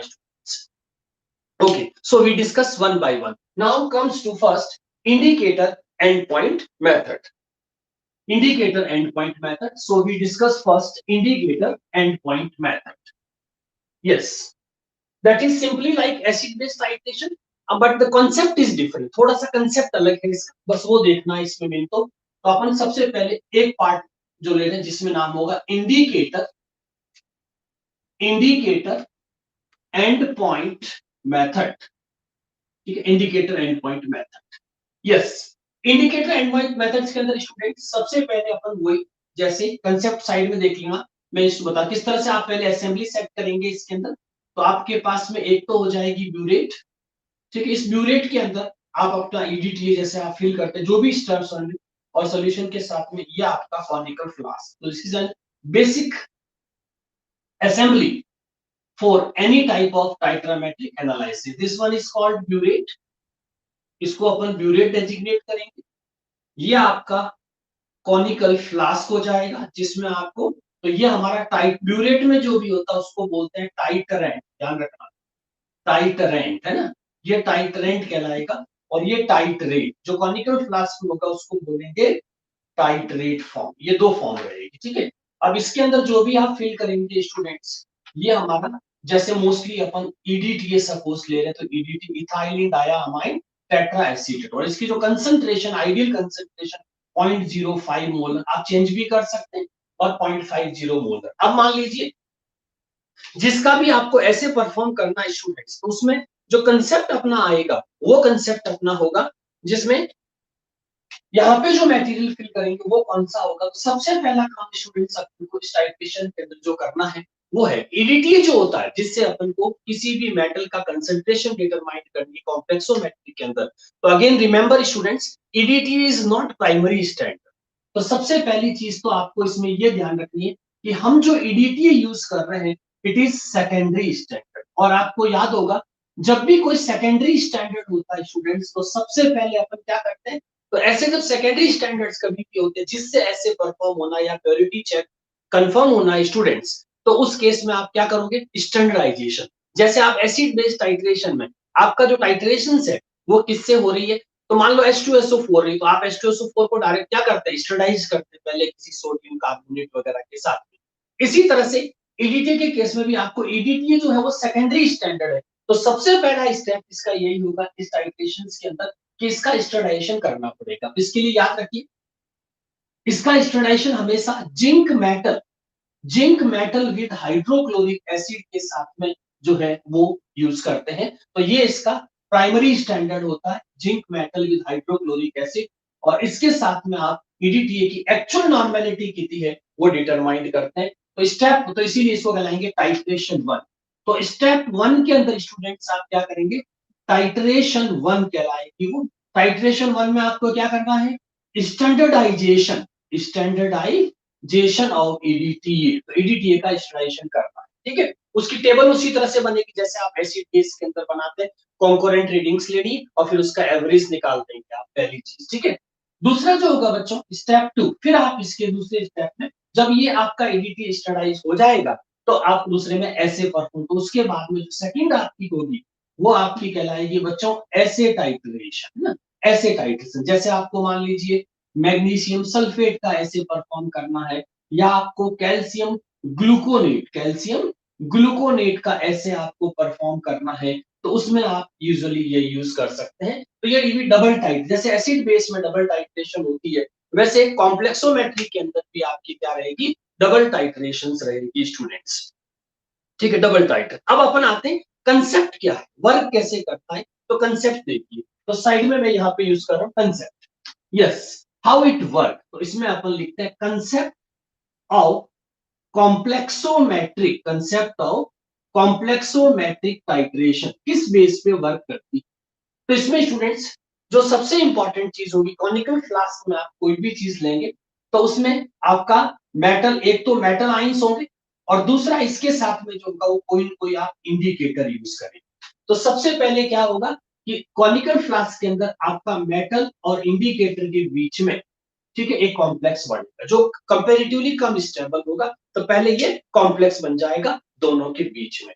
अब जब इसका आप ईडीटीए से टाइट्रेशन कराएंगे, ईडीटीए से, तो उस केस में क्या होगा, धीरे धीरे जैसे ही टाइट्रेशन स्टार्ट हो जाएगी, आप ड्रॉप बाय ड्रॉप इसमें जैसे ईडीटीए ऐड करना शुरू करेंगे, तो उसमें आपका जो मेटल इंडिकेटर होगा उसमें से ये ईडीटीए क्या करेगा, ज्यादा रिएक्टिव है या इसके पास में ज्यादा चिलेटिंग पावर है, इसीलिए ये मेटल के साथ खुद जुड़ जाएगा। जैसे अपन कॉमन केमिस्ट्री में भी कहते हैं डिस्प्लेसमेंट रिएक्शन, तो जो डिस्प्लेसमेंट रिएक्शंस होती है, कौन सी डिस्प्लेसमेंट रिएक्शंस होती है, वो आपकी क्या होगी बेटा, उसमें अपन क्या करते हैं, जैसे मान लो कॉपर सल्फेट है, आपने जिंक से रिएक्शन कर, जिंक क्या करता है, कॉपर को डिस्प्लेस कर देता है। इसी तरह से इसमें भी ऐसा ही है कि जैसे मान लीजिए मेटल है और उसके साथ में इंडिकेटर जो अपना कॉनिकल फ्लास्क के अंदर है, ठीक है, कॉनिकल फ्लास्क के अंदर है। अब जैसे ही आप ड्रॉप बाय ड्रॉप इसमें ईडीटी ऐड करेंगे स्टूडेंट्स, तो धीरे धीरे ये ईडीटी क्या करेगा, इस मेटल के साथ अपना कॉम्प्लेक्स बना देगा, ठीक है, और वहां से किसको फ्री कर देगा, इंडिकेटर को, किसको फ्री कर देगा, इंडिकेटर को। अब जितनी भी कॉम्प्लेक्सोमेट्री टाइट्रेशंस होती है स्टूडेंट्स, ये मोस्टली विजिबल रीजन के अंदर, इसमें ये इंपॉर्टेंट कंसेप्ट है, विजिबल रीजन में आए, यानी कि जो स्पेक्ट्रम आप पढ़ते हैं, उस स्पेक्ट्रम में आपने देखा होगा X ray, UV ray, visible region, IR, इस तरह से होता है। एक विजिबल रीजन होता है जो हमारी आई साइट इसको देख सकती है ना, आई साइट, तो उसके अंदर एक विजिबल रीजन होगा जो आपका करीब 400 नैनोमीटर टू 800 नैनोमीटर के बीच में कलर शो करता है, ठीक है। तो अब इसमें कोई भी जो डाइज, जैसे मोस्टली जो इंडिकेटर्स होते हैं स्टूडेंट्स, ये इंडिकेटर एक तरह से डाइज होती है, आई है ना, तो इंडिकेटर, जितने भी इंडिकेटर कॉम्प्लेक्सोमेट्री में यूज होते हैं, इसके लिए एक स्पेशल सिंबल यूज होता है जिसको हम लिखते हैं पीएम, पीएम इंडिकेटर, यानी कि माइनस लॉग और एम, तो पीएम इंडिकेटर के नाम से इसको लिखते हैं। और ये जितने भी इंडिकेटर होते हैं ये एक तरह की डाइज होती है, और डाई भी एक तरह से कैपेसिटी टू चिलेट, तो डाई जितनी भी होती है स्टूडेंट्स, वो कैपेसिटी टू चिलेट होता है, ये भी चिलेट फॉर्मेशन करती है, इसीलिए इस कॉम्प्लेक्स को भी आप चिलेशन कह सकते हैं। और जब ईडीटी के साथ में बढ़ेगा इस कॉम्प्लेक्स को भी आप चिलेट कहेंगे, लेकिन फर्क क्या है कि जो मेटल इंडिकेटर का जो बना ये कंपैरेटिवली कम स्टेबल है, लेकिन जो बाद में जो ईडीटी के साथ में बनेगा वो स्टेबल बनेगा। अब यहाँ पे विजिबल रीजन की क्या इंपॉर्टेंस है कि जब आपका मेटल इंडिकेटर कॉम्प्लेक्स होता है तो उसकी कलर इंटेंसिटी अलग होती है, यानी कि जब जो इंडिकेटर जो होगा वो मेटल के साथ में रहेगा तो अलग कलर शो करेगा, जिसको अपन कह सकते हैं डिफरेंट कलर। तो वो विजिबल रीजन में आपको शो हो जाएगा, जो भी कलर उसका आएगा, रेड पहले रेड था बाद में ब्लू हो गया, तो ठीक है। तो ये डिफरेंट कलर, जैसे आपका स्पेशली इरोक्रोम ट्री जो अपन यूज करते हैं लैब के अंदर, इरोक्रोम ट्री या सोलोक्रोम ट्री, या आप इसको मॉडर्न ब्लैक जो भी कहेंगे, तो इनमें से जो होता है ये हमेशा आपका रेड टू ब्लू होता, तो ये मेटल कॉम्प्लेक्स के साथ रेड कलर में रहता है और बाद में जब एंड पॉइंट आता है तो ये ब्लू कलर शो करता है प्रोसीजर। तो डिफरेंट कलर में रहेगा, तो मान लीजिए यहाँ पे आपका रेड कलर है, लेकिन जैसे ही ये ईडीटी मेटल के साथ कॉम्प्लेक्स बनाएगा तो आपका इंडिकेटर फ्री हो जाएगा, और जो फ्री इंडिकेटर ये भी एक तरह से डाई होती है और डाई भी चिलेशन कर सकती है, तो ये आपका मान लीजिए ब्लू कलर में आ गया। तो आप देखो इंटेंसिटी ऑफ कलर अलग अलग है, तो इसका मतलब जैसे ही इंडिकेटर अपन को ब्लू कलर देगा, इसका मतलब इंडिकेटर अब फ्री होना शुरू हो गया, इसका मतलब अब मेटल और ईडीटी के बीच में ऑलमोस्ट कॉम्प्लेक्सेशन हो गया है। और इस कॉम्प्लेक्सेशन की स्टेबिलिटी रखने के लिए इस कॉम्प्लेक्सोमेट्री में जो सबसे इंपॉर्टेंट चीज होती है वो होती है मेंटेनेंस ऑफ पीएच। याद रखिए students, maintenance of pH is very important, otherwise this both complex will get ionised या उनके बीच में कॉम्प्लेक्स स्टेरिक हिंड्रेंस आ जाएगी। इसीलिए मेंटेनेंस ऑफ पीएच बहुत इंपॉर्टेंट होता है, और मेंटेनेंस ऑफ पीएच करने के लिए इसमें बफर यूज होता है। तो ये titration mostly in presence of buffer complete होती है, ये इसमें सबसे इंपॉर्टेंट चीज आपको ध्यान रखनी है। तो ये टाइट्रामेट्रिक एनालिसिस का एक बेसिक कंसेप्ट है, ठीक है। इसके बाद में कौन कौन से इंडिकेटर्स इसमें यूज हो सकते हैं, तो वो अपन थोड़ा सा इसमें प्लेस कर दीजिए और नोट कर दीजिए इसमें कौन कौन से इंडिकेटर्स हम यूज कर सकते हैं। तो इंडिकेटर में एक तो जो आप इसमें लिख दीजिए स्टूडेंट लिस्ट के अंदर, एक तो आपका आ जाएगा कैटेकॉल, ठीक है, कैटेकॉल क्रिस्टल्स फॉर्म हो सकती है। सेकंड आपका हो जाएगा इरोक्रोम, इरोक्रोम टी, ठीक, इसी को बोलते हैं सोलोक्रोम टी, या इसको बोलते हैं मॉर्डेंट, मॉर्डेंट ब्लैक है ना, मॉर्डेंट ब्लैक भी बोलते हैं। ये इंडिकेटर भी आप इसमें यूज कर सकते हैं। और आपका कैटेकॉल के कैल्कन, सो ठीक है, काल्कन, म्यूरी ऑक्साइड, म्यूरी ऑक्साइड इंडिकेटर भी यूज कर सकते हैं। थाइमोल ब्लू भी यूज हो जाता है इसमें, थाइमोल ब्लू, ये इंडिकेटर भी यूज कर सकते हैं, है ना। तो ये इस तरह से करके आपके पास में बहुत सारे इंडिकेटर्स जो है वो इसमें यूज हो जाएंगे, ऑरेंज डाइस वगैरह, और कुछ एसिड बेस के जो कैल्सियम हुआ, ठीक है, म्यूरो ऑक्साइड्स हो गई, आपकी डाइफिनाइल्स हो गई, एल्जीरिन फॉर्म्स जो होती है वो भी इसमें यूज हो जाती है, एल्जीरिन भी लिख सकते हैं। तो ये एलिजीरिन अलग अलग फॉर्म्स में यूज हो सकती है। तो ये हमारे पास बेसिक इंडिकेटर जो इस टाइट्रेशंस के अंदर यूज होंगे ड्यूरिंग एंड पॉइंट, और सब इंडिकेटर कंसेप्ट ये रहेगा, बस उसकी पीएच और उसका कलर चेंज अलग अलग आएगा, ये अपन को इंडिकेटर्स के अंदर ध्यान रखना है स्टूडेंट्स, ठीक है। तो ये आप indicator and point method, indicator remember, indicator and point, बस इसमें कुछ प्री क्वेश्चंस यही है कि हम जो भी इंडिकेटर सेलेक्ट करें स्टूडेंट्स, वो हमेशा एक तो डाइस उसकी मेटल के साथ में स्टेबल होनी चाहिए, बफर के अंदर भी वो स्टेबल फॉर्म में रहे, और पीएच उसकी जो भी वेरिएशन है वो कम से कम होना चाहिए, थोड़ा रिएक्टिव होना चाहिए। ये सारी चीजें प्री क्वेश्चंस में जब हम selection of selectivity of indicator करते हैं तो ये बात अपन को उसमें ध्यान रखनी है। अब अपन बात करते हैं बच्चों सेकंड मेथड जो हमने कहा था इंस्ट्रूमेंटल, क्या बोलेंगे, instrumental method for and point detection. तो इसमें सेकंड मेथड जो अपन काम में ले रहे हैं वो होगा इंस्ट्रूमेंटल मेथड। टाइट्रामेट्रिक और इंस्ट्रूमेंटल में थोड़ा सा डिफरेंस यही होता है स्टूडेंट्स कि जो टाइट्रामेट्रिक होता है वो ह्यूमन बीइंग, जैसे आप लैब में मान लीजिए ब्यूरेट कॉनिकल फ्लास्क को खुद यूज करते थे, तो उसमें थोड़ा सा एक्यूरेसी का प्रॉब्लम्स आता है क्योंकि उसमें ह्यूमन बीइंग एरर रह सकती है। इसीलिए इसके अंदर तो आप जो भी टाइट्रामेट्रिक टाइट्रेशन आप खुद करेंगे तो आपका सोल्यूशन स्ट्रेंथ अगर अलग हो गई, आप टाइट्रेशन करते वक्त आपने एंड पॉइंट रीडिंग अगर प्रॉपर नहीं की, तो उस केस में हमारा टाइट्रामेट्रिक मेथड कंपैरेटिवली रिजल्ट नहीं दे पाता। इसीलिए हम इसके लिए एक बार कंफर्म करने के लिए इसके लिए instrumental and point detection method use करें, ठीक है। तो इंस्ट्रूमेंट, तो सेकंड अपन इसके अंदर लेंगे instrumental, instrumental methods for end point detection, end point detection। इसमें मोस्टली जो यूज होता है, एक तो जैसे आप स्पेक्ट्रोस्कोपी, जैसे मैंने कहा था विजिबल होते हैं सारे कलर्स इसके अंदर, इसीलिए विजिबल रीजन वाला जो इंस्ट्रूमेंट होता है उसको बोलते हैं स्पेक्ट्रोफोटोमेट्रिक। तो एक तो जो मेथड होगा उसको बोलते हैं students spectro, very important, spectrophotometric method, spectrophotometric method. Spectrophotometric method में भी कंसेप्ट तो आपका वही रहेगा जैसे अपन इसमें करते हैं टाइट्रेशंस के अंदर। दोनों मेथड में यही फर्क है कि ये मेथड थोड़ा कॉस्टली होगा तो टाइट्रेशन वाला थोड़ा सा इजी होगा। टाइट्रामेट्रिक मेथड में रिजल्ट रिलायबल नहीं होगा क्योंकि उसमें ह्यूमन बीइंग एरर रह सकती है। इंस्ट्रूमेंट में रिजल्ट आपका एक्यूरेट रहेगा क्योंकि इसके अंदर ह्यूमन बीइंग एरर के चांसेस आपके कम से कम रहते हैं इसके अंदर। तो इसीलिए ये इसके अंदर स्टूडेंट्स आपका स्पेक्ट्रो फोटोमेट्रिक मेथड्स की अपन बात करेंगे। अच्छा, इसके अंदर क्या करना है स्टूडेंट्स स्पेक्ट्रो फोटोमेट्रिक मेथड में, जिसका भी आपको ये टाइट्रेशन तो ईडीटीए वगैरह के सब वही सेम चीज है, बस इसमें सैंपल आपका जो सैंपल होगा वो सैंपल एक पर्टिकुलर स्ट्रेंथ का वो हाईली डाइल्यूटेड होना चाहिए सबसे पहली चीज। और डाइल्यूटेड के लिए लगभग स्ट्रेंथ जो इसके लिए स्पेसिफिक है वो 0.001 मोलर की आपकी होनी चाहिए, ताकि स्पेक्ट्रोफोटोमेट्री में कुछ नहीं होगा स्टूडेंट, सिंपल सा है। वो एक इंस्ट्रूमेंट होगा जिसके अंदर आपका एक बल्ब सोर्स होगा और उस बल्ब से आपकी लाइट निकलेगी, वो लाइट फिल्टर होकर के एक पर्टिकुलर वेवलेंथ की जो होगी और आपका सैंपल सेल जिसमें आपका ये मटेरियल रखा हुआ होगा, तो इसके अंदर एक क्यूवेट होगी, क्यूवेट मींस रखने का जो इसमें स्क्वायर बॉक्स होता है, उसमें से जब पास करेंगे तो हर एक डाइस या केमिकल्स जो होते हैं कॉम्प्लेक्स होते हैं वो एक पर्टिकुलर रीजन की वेवलेंथ को एब्जॉर्ब करते हैं। तो अपन को इंस्ट्रूमेंट डिटेक्टर के थ्रू ये रीडिंग बता देगा कि इस पर्टिकुलर सोल्यूशन, जैसे मान लो पहले आपका मेटल और इंडिकेटर का कॉम्प्लेक्स है, उसको जब आप इसमें इंस्ट्रूमेंट में रीड कराएंगे तो उसकी वेवलेंथ या एब्जॉर्प्शन जो होगी वो पर्टिकुलर अलग आएगी। और जैसे ही आप इसमें drop by drop and point पे गिराएंगे तो उसके बाद आपका मेटल के साथ में कौन सा आ जाए ईडीटी, इस वक्त आपकी वेवलेंथ और एब्जॉर्बेंस इन स्पेक्ट्रोस्कोपी जो होगी वो अलग अलग आएगी उसमें। तो हम जो डिफरेंस होगा उस वेवलेंथ का, तो जैसे ही वेवलेंथ में वेरिएशंस आना शुरू होगा तो हम उसमें डिटरमाइन कर देंगे कि ये आपका एंड पॉइंट। इसी तरह से दूसरा जो मेथड होता है उसको बोलते हैं एम्पेरोमेट्रिक।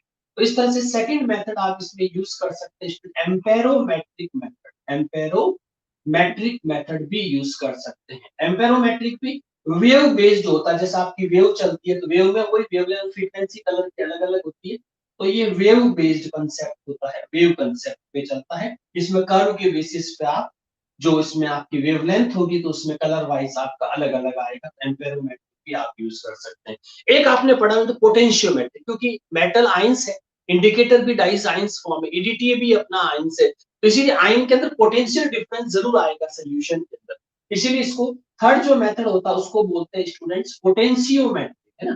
पोटेंशियोमेट्रिक मेथड भी यूज हो सकता है इसके अंदर, क्योंकि पोटेंशियोमेट्री में जैसे आप इलेक्ट्रोकेमिस्ट्री के अंदर सब नस्ट इक्वेशन यूज करते हैं, तो उसी तरह से इसमें भी पोटेंशियल डिटरमाइंड हो जाता है E equals to E naught plus log, है ना, oxidising agent upon reducing agent का आप कंसंट्रेशन का करेंगे इंस्ट्रूमेंट में, पोटेंशियल डिफरेंस आएगा। तो पोटेंशियल डिफरेंस जो भी होगा दैट इज कलर से, जैसे आप आयंस फॉर्म में, तो ions metal ion indicator ion जैसे फ्री नहीं बचेंगे तो पोटेंशियल डिफरेंस अलग हो जाएगा, तो in difference of that potential को भी अपन डिटरमाइन कर सकते हैं। तो ये मेथड भी एक आपका इंपॉर्टेंट हो जाएगा, ठीक है। अब आता है टाइप ऑफ कॉम्प्लेक्सोमेट्रिक टाइट्रेशन। कॉम्प्लेक्सोमेट्री दो हो गए मेजर पार्ट। अब कॉम्प्लेक्सोमेट्री टाइट्रेशन को कितने पार्ट में अपन डिवाइड कर सकते हैं वो देखते हैं। Yes students, complexometric type of, next लिखिए heading type of complexometric titrations. तो ये आपके पास में हो जाएगा type of complexometric titration. Lab में कितनी तरीके से आप इसको टाइट्रेट कर सकते हैं उसमें एक तो होता है बच्चों डायरेक्ट टाइट्रेशन। फर्स्ट इसमें जब लिखेंगे आप तो एक तो लिखेंगे इसको डायरेक्ट टाइट्रेशन, डायरेक्ट, अभी इसका मीनिंग देखिए। एक होती है डायरेक्ट टाइट्रेशन बच्चों, जहां पे आपका सिंपल जो काम में लेते हैं मेथड वही का। दूसरा होता है बैक टाइट्रेशन, एक तो ये हो गया, और दूसरा आपका हो जाएगा बैक टाइट्रेशन मेथड भी आप इसमें यूज कर सकते हैं। अनरिएक्टिव को अपन बाद में टाइट्रेट करेंगे, तो ये आपका बैक, एक होता है रिप्लेसमेंट टाइट्रेशन स्टूडेंट्स, तो थर्ड वन आपका हो जाएगा रिप्लेसमेंट टाइट्रेशन। ओके, रिप्लेसमेंट में जैसे रिएक्टिविटी बेस्ड होता है, जैसा अभी अपन देखा था मेटल आयन में रिएक्टिविटी का फर्क है, तो उसको अपन क्या बोलेंगे, रिप्लेसमेंट्स बोलेंगे। यस, डायरेक्ट मेथड का मतलब in general method, direct titration student जो हमारा जनरल मेथड जो अभी आपने यूज किया था, वही मेथड आपको फॉलो करना होता है।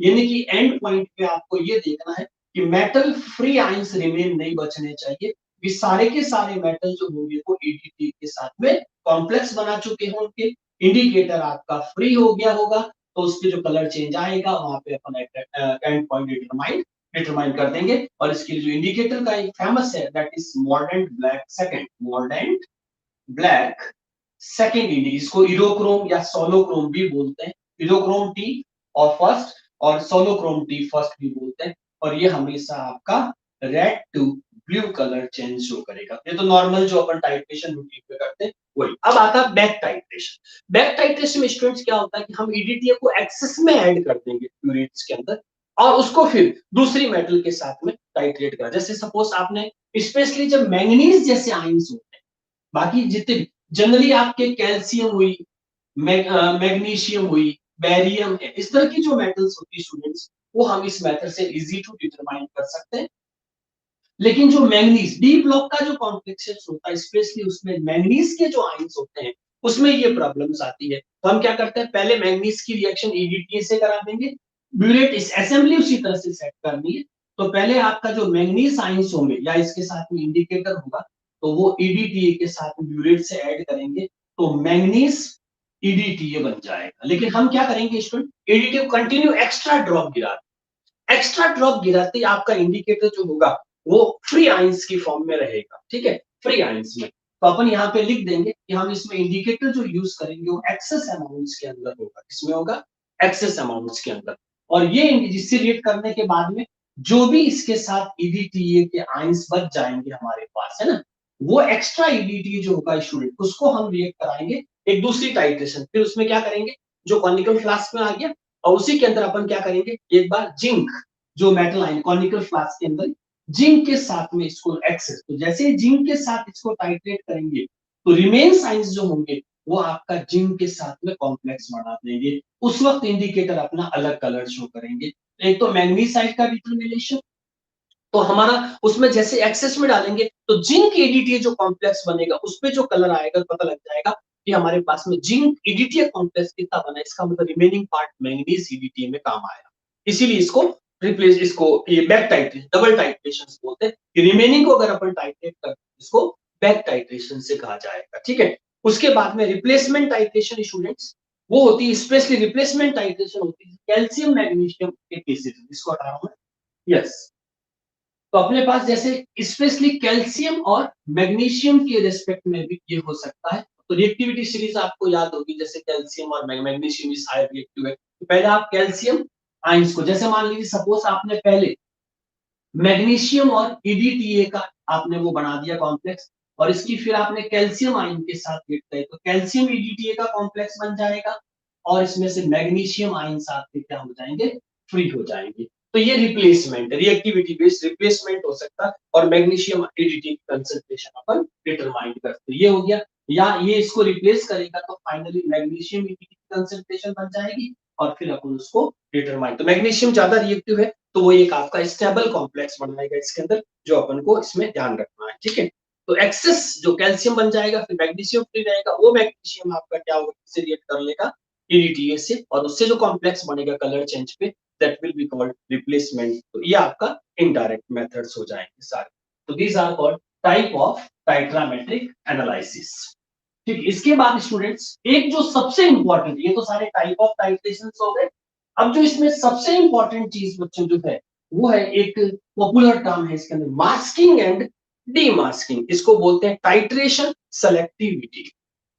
हेडिंग लिखिए student next, titration, titration selectivity.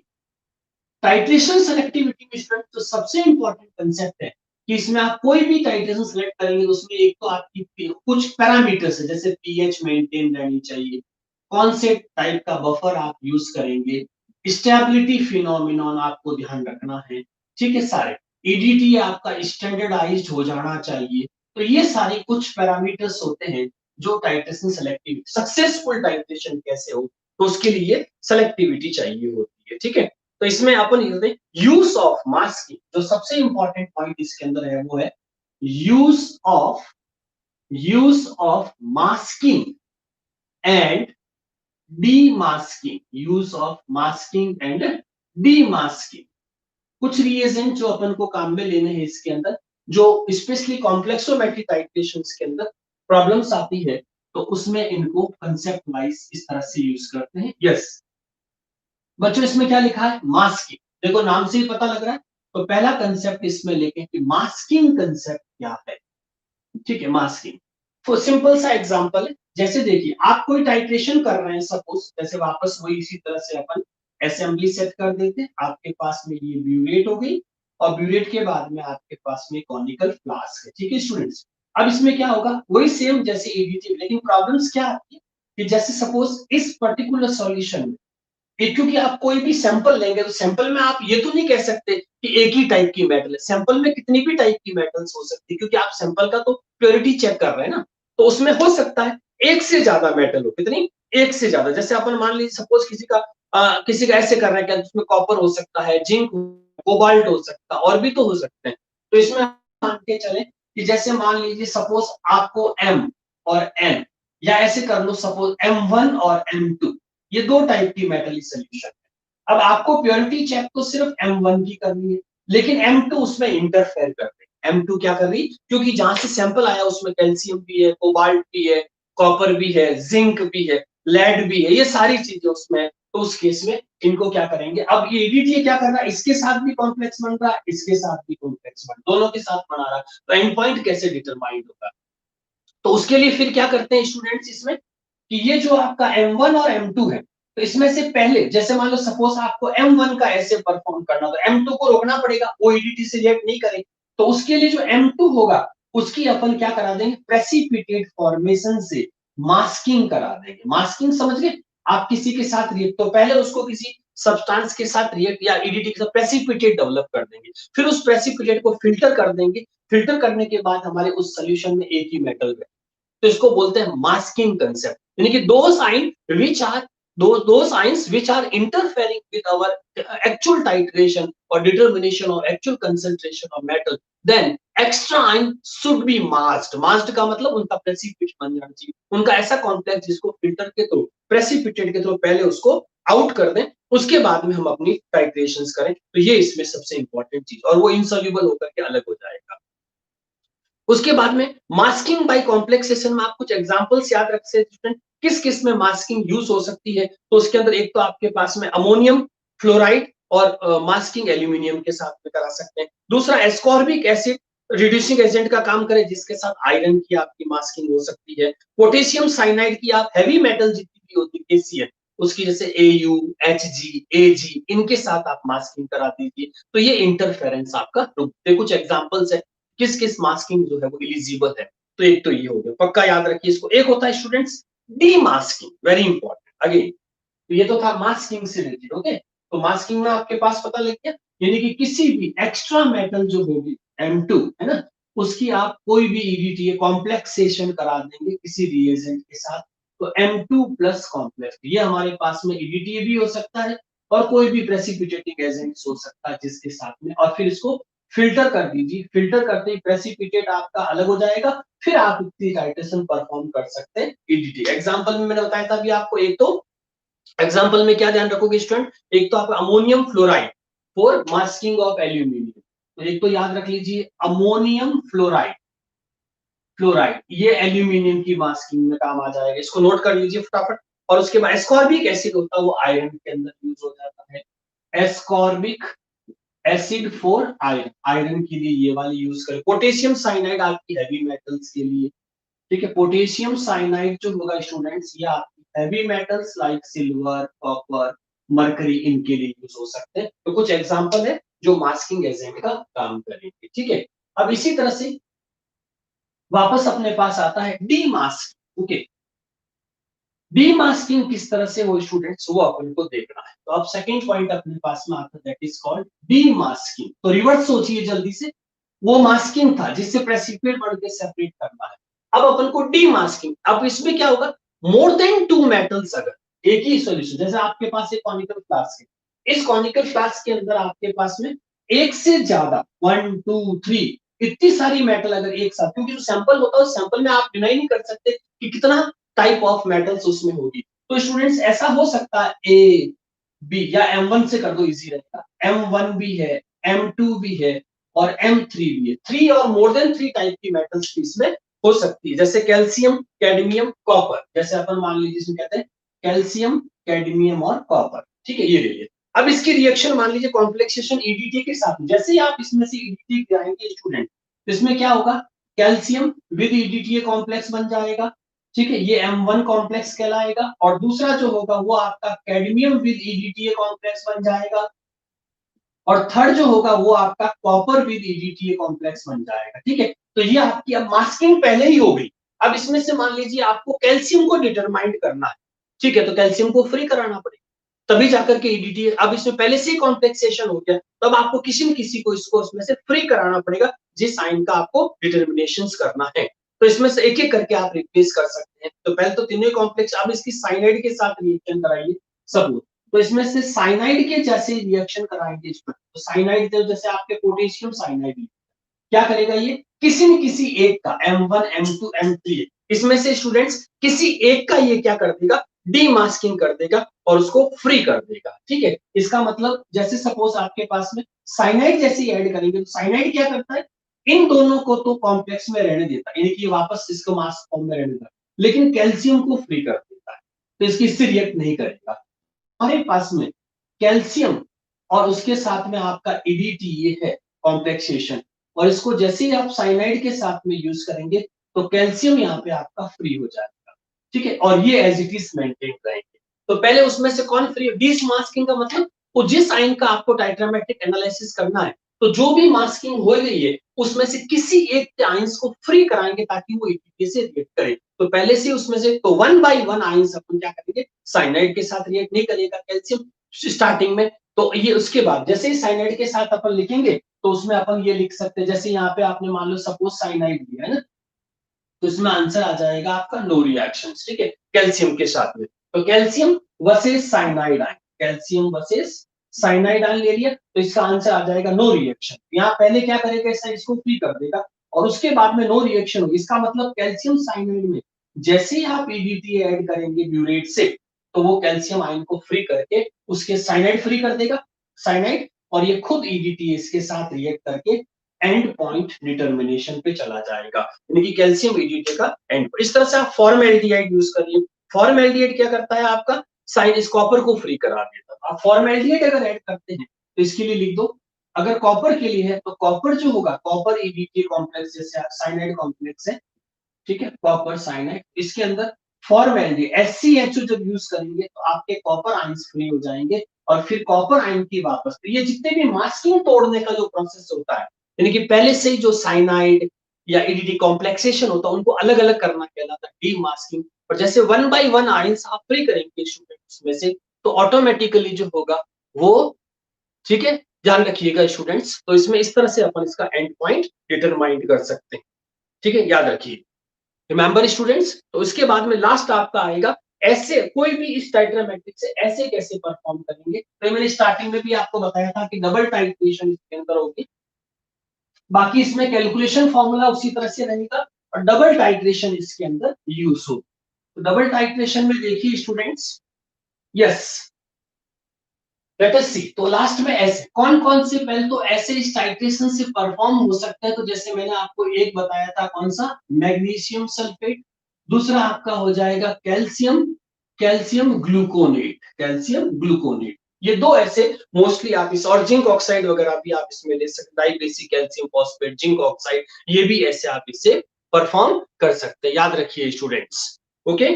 तो अब इसमें सबसे पहले सपोज जैसे मान लो मैग्नी, एक कोई एग्जांपल मैग्नीशियम सल्फेट है, मैग्नीशियम सल्फेट का अगर आपको ऐसे परफॉर्म करना है तो उसका दो चीजें होगी। तो मैग्नीशियम सल्फेट का ऐसे परफॉर्म किससे होगा, सपोज आपसे पूछे कि इसका ऐसे परफॉर्म करना है, तो उसमें सबसे पहले आप क्या यूज करेंगे, ईडीटी, ठीक है। तो ईडीटी का क्या करना पड़ेगा बच्चों, स्टरडाइज करना पड़ेगा। तो सबसे पहले डाइसोडियम स्टरडाइजेशन करेंगे, जो भी स्ट्रेंथ बना के, जैसे 0.05 एम की पहला स्टेप हो जाएगा, दूसरी स्टेप में जब आप ऐसे परफॉर्म करेंगे स्टूडेंट, तो उसके अंदर जो भी क्वांटिटी, जैसे 0.3 ग्राम आपको मैग्नीशियम सल्फेट लेना है ना, 0.3 ग्राम आपको मैग्नीशियम सल्फेट लेना, फिर उसमें बफर यूज करना है, डिस्टिल्ड वाटर यूज करना है, ठीक है। तो डिस्टिल्ड वाटर 50 ml ले लिया और उसमें बफर सोल्यूशन यूज कर लिया पीएच, तो ये सारा कॉनिकल फ्लास्क में चला जाएगा। ब्यूरेट में क्या रहेगा, ED standardised EDT. Distillation of EDA किससे करेंगे, जिंक ऑब्लिक हाइड्रोक्लोरिक एसिड से। फिर स्टरडाइज्ड ईडीए इसमें काम आ जाएगा। और लास्टली आप क्या करेंगे स्टूडेंट्स, कैलकुलेशन। MgSO4 का यहाँ पे मास नोट कर लीजिए, 120 लगभग हो जाएगा, ठीक है, पॉइंट में समथिंग है। लास्ट में कैलकुलेशन, कैलकुलेशन उसी तरह से करनी। स्टैंडर्डाइजेशन में तो आपका M1V1 इक्वल्स टू M2V2, इसमें M1 को डिटरमाइन कर लीजिए। और कैलकुलेशन पार्ट में स्टूडेंट्स उसी तरह से करना है, याद है आपको फॉर्मूला परसेंटेज प्योरिटी का, क्या करते हैं, M वो N की जगह M हो जाएगा into T into factor, upon हो जाएगा आपका क्वांटिटी कितनी ने और थ्योरेटिकल एम पहले कितना था, ये फॉर्मूला इसमें यूज होगा। फैक्टर स्टूडेंट किस पे बेस्ड होता है, जैसे मैंने कहा था फैक्टर मोलर मास को 1 ml ऑफ 0.05 m, जो ईडीटी होगा वो 120.36 ऊपर होता है ग्राम ऑफ MgSO4, इसको 1000 से डिवाइड कर दीजिए, ठीक है ना। तो ये आपका जितना भी ईडीटी होता है 0.5 m ईडीटी, ठीक है। और इसका ईच ml जो होगा वो इक्विवेलेंट टू 120.36 ग्राम MgSO4 होगा, ये इसका स्टैंडर्ड है। और फिर इसको 1000 से डिवाइड कर दीजिए ईच ml लाने के लिए, और इनटू में 0.5 कर देंगे, तो इससे आपका फैक्टर आ जाएगा। और ये फैक्टर यहाँ प्लेस करेंगे तो आपका ऐसे ऑफ कॉम्प्लेक्सोमेट्रिक टाइट्रेशन परफॉर्म। तो ये आपका complete complexometric titrations with concept. Thank you.